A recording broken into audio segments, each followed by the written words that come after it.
Okay, buzzword alert. You've probably heard generative engine optimization thrown around, and maybe you smiled and nodded, but deep down you were like, what the hell does that actually mean? You're not alone, because today I'm going to explain Generative Engine Optimization, or GEO, like you're 5. Let's rewind. You used to ask Google a question, and then Google gave you like 10 blue links. You clicked 1, maybe 2, you scrolled, you got annoyed, you went back. Maybe you found your answer, but maybe you didn't. And trying to get your website to rank higher on those 10 blue links, that was search engine optimization. But now, search is changing. So when you ask ChatGPT or Perplexity or Google's AI, like, what's the best stroller for twins under $300? You don't get a list, you get a generated answer. So a neat little paragraph like a smart friend wrote it. That smart friend, it's pulling bits and pieces from all over the internet. Blogs, reviews, forums, product pages, comments, Reddit threads, and your content if you're lucky. But not every AI is the same. So let's be clear. When we say generative engine, we're talking about ChatGPT, especially their Search GPT, Google's AI Overviews, formerly SGE, Perplexity AI, Claude, Gemini, and even AI inside tools like Notion or browsers with AI search built in. Basically, if it gives you a written answer instead of a bunch of links, it counts. So generative engine optimization is how you become the source for those answers. And you're not trying to win the top link anymore. So you're trying to become part of the answer itself. And that means creating content that AI tools love to read, understand, and reuse. Not just keywords, but clear conversational answers to real questions people ask. So you want to think FAQs, how-to guides, product comparisons, real opinions and insights, and posts with factual value, not fluff. So SEO is like saying, put me on the stage, and GEO is like saying, make me the script the speaker reads from. Now, I totally know what you're thinking. Is SEO finally dead now? The answer is no.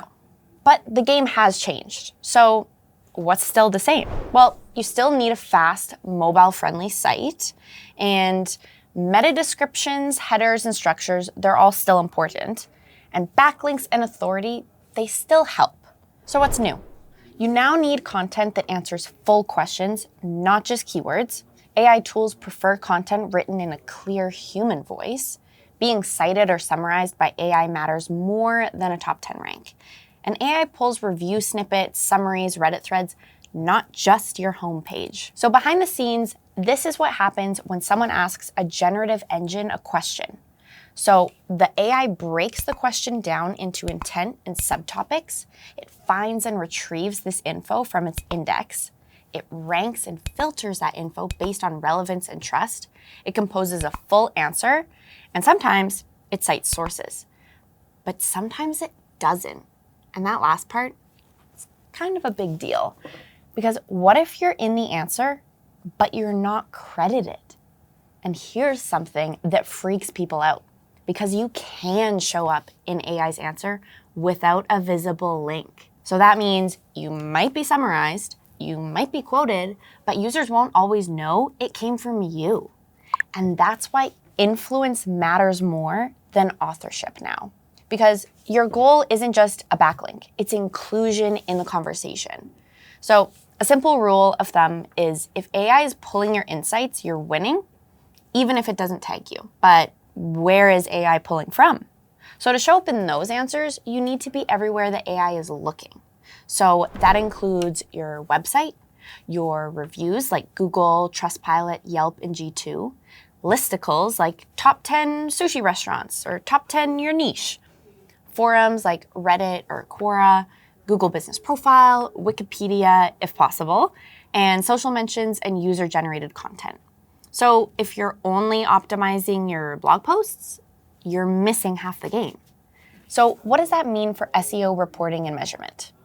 Here's the part nobody's ready for. Traffic might drop and visibility might grow.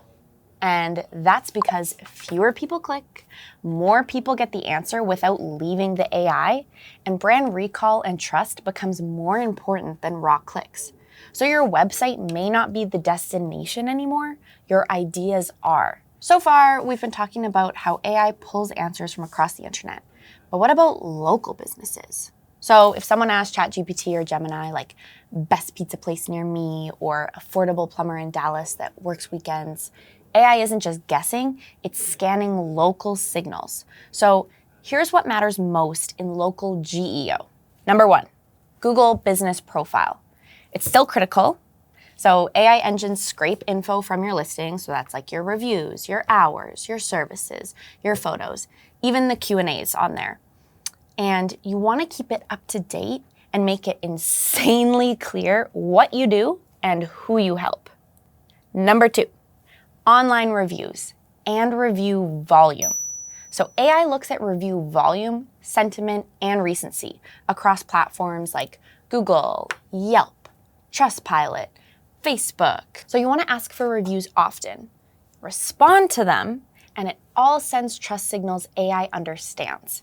And number 3, local list mentions. So this one's overlooked but powerful. So if you want to show up in answers like, who's the best pest control company in Chicago? You need to be in listicles like top 5 pest control companies in Chicago.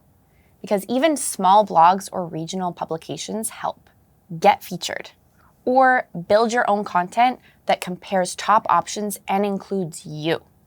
And number 4, local authority and consistency. So you want to make sure your business info is consistent everywhere. Like your name, address, and phone number, or your NAP data, your categories and keywords, website links, and services offered. Because if AI finds messy, conflicting info, it may skip you. So the bottom line here is that local GEO isn't traditional local SEO.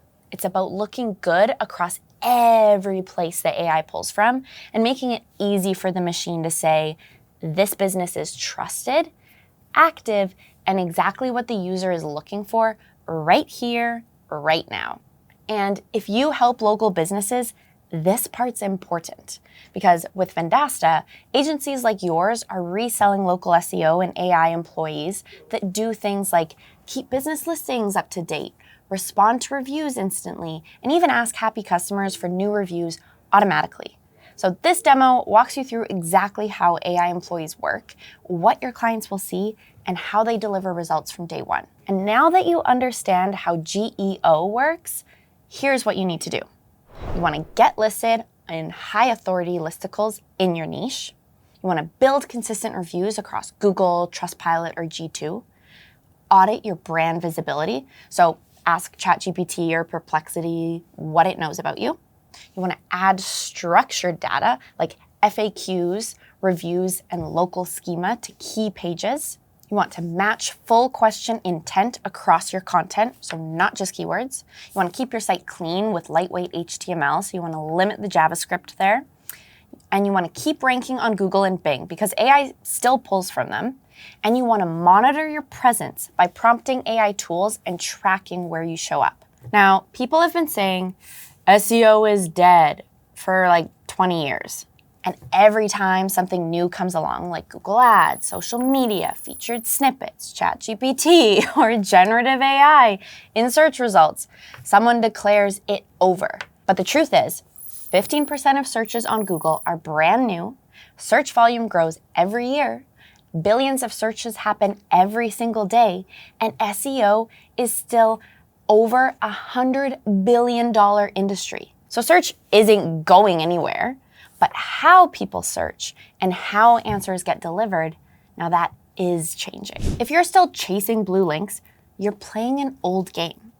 But if you're learning how to show up inside AI-generated answers, you're ahead. GEO isn't the death of SEO, it's just the next version.